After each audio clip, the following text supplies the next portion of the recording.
I am James Montgomery.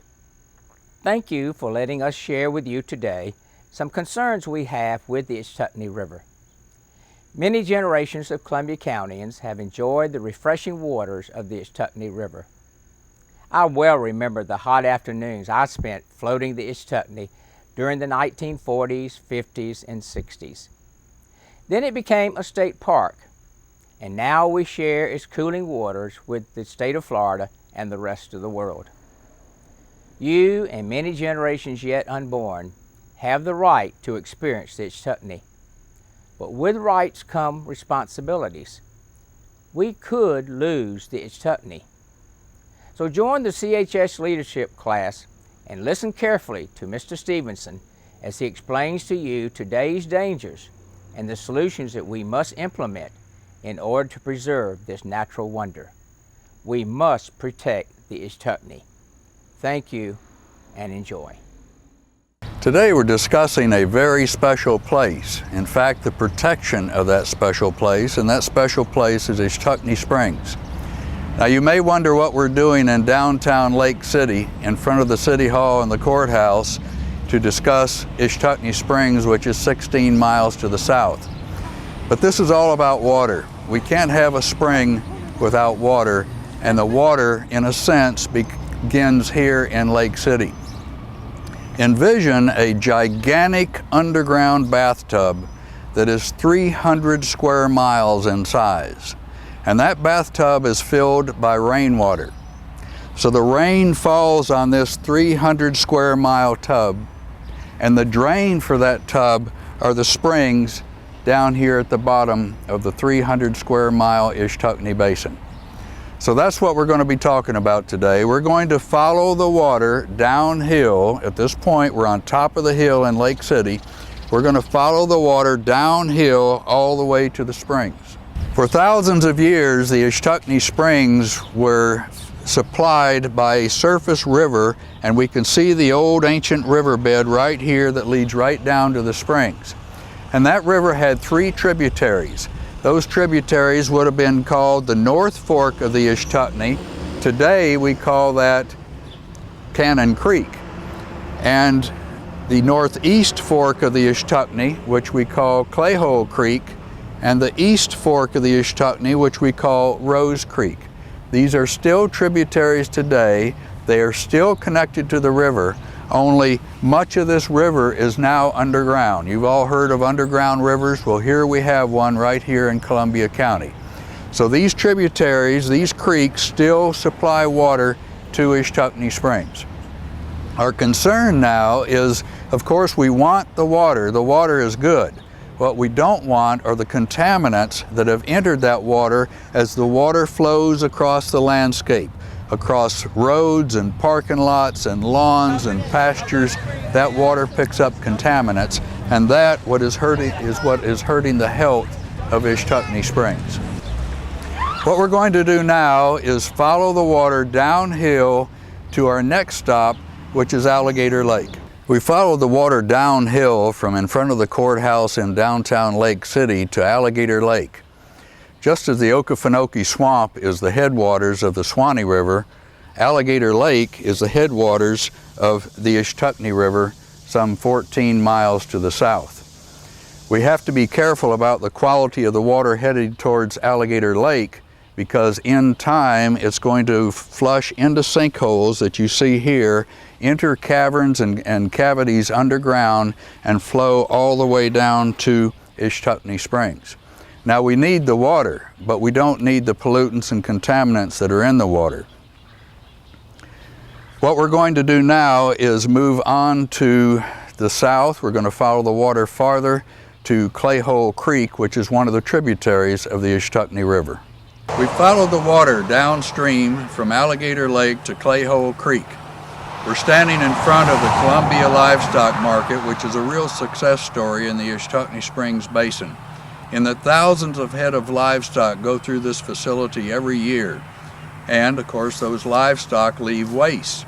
We were concerned that those wastes may be washing into Clayhole Creek. However, upon inspecting this facility, we found that the owner, Mr. John Willis, had put in retention ponds. These retention ponds capture all of the waste and none of it goes into Clay Hole Creek. We were so excited to find that as a success story that we gave Mr. Willis the Florida Springs Protection Award at the Springs Conference.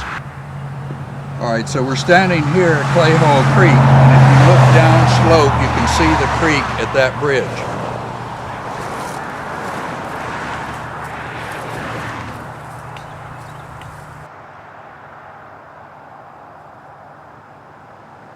And now we're going to follow the water further down slope to the next tributary that we want to talk about is Cannon Creek and Cannon Sink.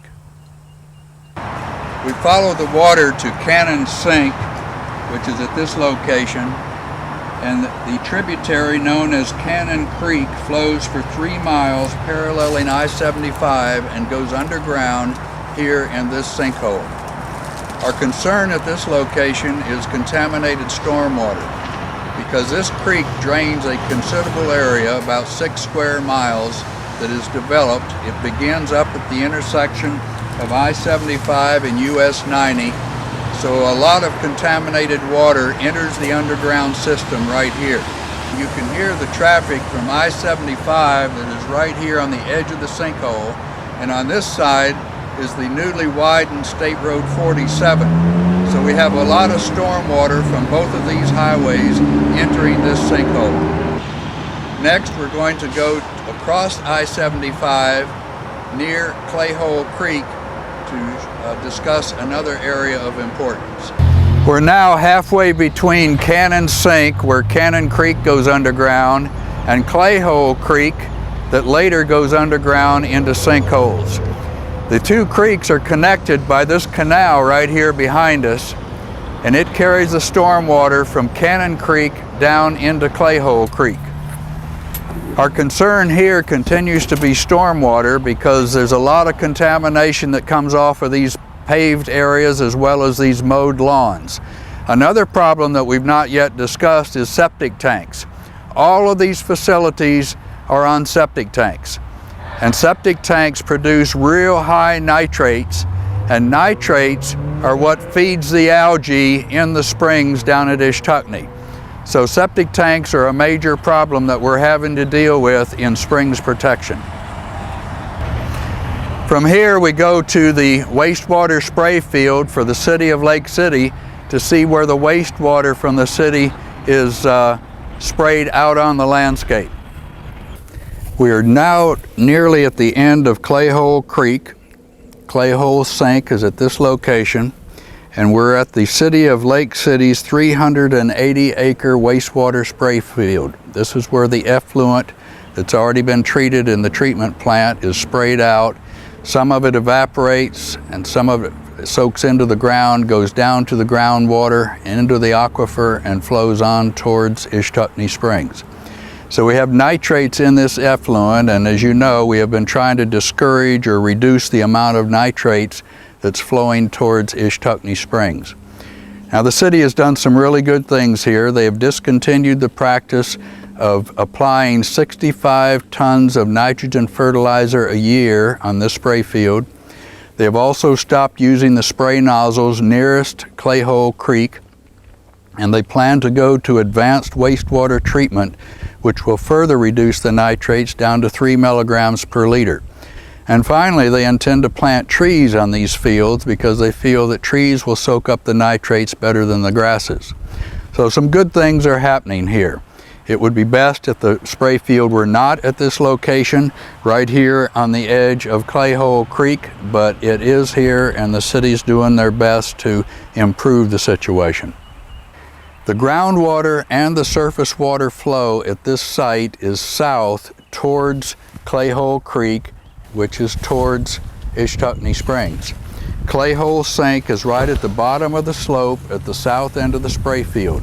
And we know, due to the dye trace studies, that the storm water in this creek is headed to Ichetucknee Springs, so that's why this location for the spray field is critical for the future of Ichetucknee Springs. Everything possible must be done in order to reduce the impact of the spray field on the groundwater beneath the spray field, as well as the water flowing towards Ichetucknee Springs. We're standing here at Dial Sink, which is the end of Clayhole Creek. You remember that just a few minutes ago, we were right here at this intersection on State Road 47, where Cannon Creek overflows and enters Clayhole Creek. The storm water then comes down Clayhole Creek into Black Sink, and when Black Sink can't take all of the flow, it overflows into Clayhole Sink. And when Clayhole Sink can't take all the flow, it overflows and comes here to Dial Sink, where it again goes underground. If Dial Sink can't take all the flow, it overflows, crosses the road, and enters the old Ichetucknee riverbed flowing towards Rose Sink. This is the location where the dye was put in by one of our dye trace studies. Dye was put in at Black Sink and here at Dial Sink. And it kind of laid here in the sink for a while until a storm brought a volume of storm water down the creek that pushed the dye into the cave system, and in 2 days it was found in the drinking water wells of the Columbia City Elementary School and in Rose Sink. So we've got the confirmed connections between this cave system and that cave system, and it was later found coming up in the springs at Ichetucknee Springs. So for a distance of 10 miles, we have the scientifically confirmed connection between these sinkholes and the springs. We're standing on the edge of Rose Sink, which is the terminal point for the 10-mile-long Rose Creek that crosses the landscape in this part of Columbia County and the Ichetucknee Springs Basin. The creek goes underground here and unfortunately often carries debris with it, like tractor tires and milk crates and other kinds of human refuse. But this creek is the tributary, one of the three tributaries of the Ichetucknee River, and it connects to the main underground river that's conducting water to Ichetucknee Springs. Periodically, cave divers enter Rose Sink to explore the cave system that is conducting water to Ichetucknee Springs. Here now is diver Jerry Murphy of Rite of Lake City with a very rare glimpse at what's below. Hello, I'm Jerry Murphy, a geologist and cave diver. Our team of cave divers have explored and mapped the Rose Sink Cave to contribute to the protection of the water flowing through the cave to the Ichetucknee Springs. Join us now for an incredible look at what lies beneath the surface. When we descend into Rose Sink, the first thing we see is the opening of that sink and our last glimpse of sunlight for a while. The cave likely lies beneath houses that have been built in the old riverbed called the Ichetucknee Trace. We have explored roughly a mile south of Rose Sink, paralleling State Road 47. Although catfish live a short distance into the cave, only blind cave crayfish are seen farther back in the cave. 120 feet deep and some 400 feet from where we began the dive, you'll notice an old tire. Debris like this was carried into Rose Sink Cave by floodwaters flowing downstream over the years. The dark color of the water in this area is caused by algae growth due to nitrates from fertilizer that seeps into the underground streams from Rose Sink. Further into the cave system and 100 feet beneath the surface, the water becomes significantly clearer due to groundwater, meaning it's been less impacted by man. While in the cave, we draw several samples of water to be tested later by the Florida Department of Environmental Protection. The department periodically asks divers to take samples from other springs and caves around the state. We swim upstream from Rose Sink to Rose Sink Swallow. The swallow is where surface water from Rose Creek enters and is carried to Rose Sink. It's not hard to notice the amount of debris that enters the caves. On this dive, we encounter old logs, truck rims, tractor tires, drums, and oil cans. Fertilizer, pesticides, and treated sewage that is allowed to be pumped on the surface are harmful to the water system below ground. Stormwater runoff from roads and parking lots carry pollutants from automobiles into retention ponds, streams, rivers, and into the aquifer. Illegal dumping of garbage and chemicals into sinkholes like Rose Sink lead to contamination of the springs in Florida.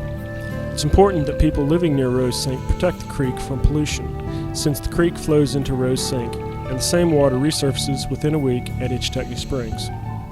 When excess polluted stormwater from Rose Creek ruins visibility in the cave, we are unable to conduct our exploration. The stormwater often carries debris that has been dumped into Rose Creek, and the debris is deposited in the cave.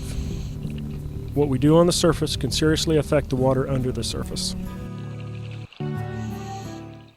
We've followed the water from Rose Sink to the lime rock mines, and the lime rock mines were created right here in the old riverbed of the Ichetucknee River after it dried up. And they did that because the lime rock was close to the surface here. So this was an excellent opportunity to obtain lime rock that was used in the building of I-75. Our concern about this mine, which is 1 mile wide and a ½ mile north and south, it's a huge mining operation, is that they were blasting and excavating to a distance of 100 feet below the surface. And we were concerned that they would rupture the cave that is beneath this mine. The cave, as you know, leaves Rose Sink and follows the old riverbed right beneath the mine. And we felt that if the blasting and excavation ruptured the cave, it would let pollution go into the system, and it would also possibly block the flow of water to the springs.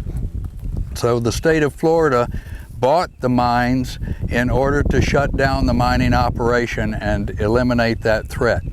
Someday this will very likely be a really fine county park for swimming and picnicking and activities like that, but today it's not open to the public because it's not been developed. From here we'll go to Ichetucknee Springs, continuing to follow the water, follow the cave system to where the water will reappear to the surface again. We're now about halfway between Rose Sink and Ichetucknee Springs. We're along the Ichetucknee Trace, and you note there are no creeks in this area, so whatever is spread on the landscape in this area will work its way down through the soil into the aquifer and then flow to Ichetucknee Springs. This area is slowly converting to residential housing from agriculture, as you see behind me, and it's gradually changing much of it into planted pine, which is better for springs. We often say that springs love trees, lush lawns make them sick, and that's because we usually don't have fertilizer in the planted pines, whereas we do have fertilizer on fields such as you see behind us here. So our concern is hay fields and pastures and row crops where fertilizer is placed on the soil. The Florida Department of Agriculture is working with the farmers in the basin to try to reduce the amount of fertilizer that they're using, as well as to keep the cattle out of the creeks.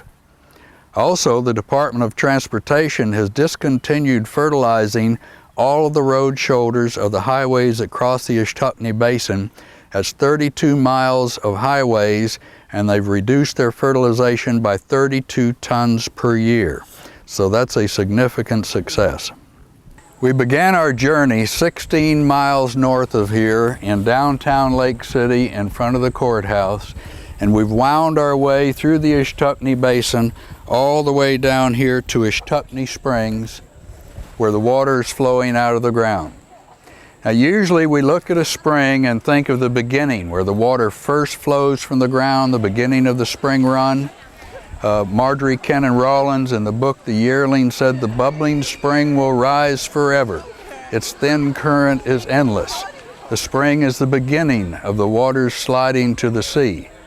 So you see, a lot of people have thought of the spring as the beginning, but now you know the spring is the end of the pipe.